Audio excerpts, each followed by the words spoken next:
Hai semuanya, kembali lagi dengan saya Audi Kirani Mirza. Nah, di sini di pertemuan apresiasi prosa fiksi part 2. Di sini saya akan membahas tentang unsur intrinsik prosa fiksi. Nah, mari kita simak bersama-sama.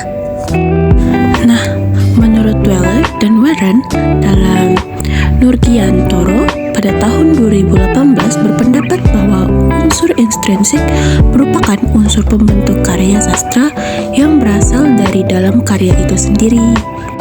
Nah, sekarang kita masuk ke unsur-unsur intrinsik pada prosa fiksi. Nah, yang pertama itu ada tema. Tema merupakan sebuah ruh atau nyawa yang ada di dalam karya prosa. Tema bisa disebut sebagai ide utama dalam membuat cerita, karena tema adalah penentu latar belakang dari cerita tersebut. Yang kedua ada tokoh. Tokoh merupakan pelaku atau orang yang terdapat di dalam cerita. Nah, yang ketiga ada alur atau plot. Prosa memiliki alur yang jelas. Alur bisa memiliki tahapan mulai dari perkenalan, penanjakan, klimaks, antiklimaks, dan penyelesaian. Nah, yang keempat ada konflik. Konflik merupakan kejadian yang tergolong penting, merupakan sebuah unsur yang sangat diperlukan dalam mengembangkan plot. Nah, yang kelima ada klimaks. Klimaks merupakan saat sebuah konflik telah mencapai tingkatnya intensitas tertinggi, dan saat itu merupakan sebuah yang tidak dapat dihindari. Nah, yang keenam ada latar. Unsur ini mengacu pada latar waktu, suasana, dan tempat terjadinya cerita. Yang ketujuh ada amanat. Amanat adalah pesan moral yang ditulis oleh penulis cerita yang bisa dipetik oleh pembacanya setelah membaca karya tersebut. Yang ke-8 sudut pandang. Sudut pandang merupakan arah pandang seseorang penulis dalam menyampaikan sebuah ceritanya. Yang ke-9 ada penokohan. Penokohan merupakan teknik atau cara menampilkan tokoh tersebut. Nah, selanjutnya kita masuk ke unsur intrinsik puisi. Nah, yang pertama itu adalah tema. Tema adalah gagasan pokok yang diungkapkan dalam sebuah puisi. Tema menjadi penentu penyair untuk menentukan diksi dalam puisi. Nah, yang kedua ada nada. Nada adalah bentuk sikap penyair terhadap pembaca. Nada memiliki kaitan erat dengan suasana. Nah, yang ketiga ada amanat. Amanat adalah pesan yang ingin disampaikan penyair kepada pembaca.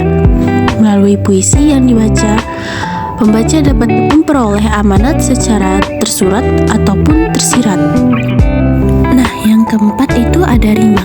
Rima adalah kesamaan nada atau bunyi. Rima tidak hanya bisa dijumpai pada akhir setiap larik atau baris puisi saja, tetapi bisa juga berada di antara setiap kata dalam baris. Nah, yang kelima ada diksi. Diksi adalah pilihan kata pada puisi. Fungsi diksi dalam puisi ada dua, yaitu fungsi estesis dan fungsi ekspresif.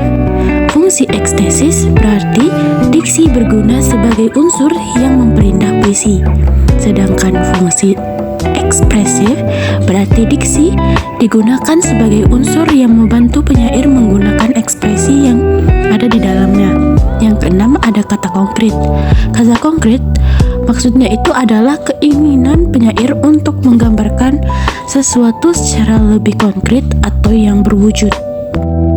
Nah, yang ketujuh ada tipografi. Tipografi adalah wujud estetika pada bentuk penulisan puisi.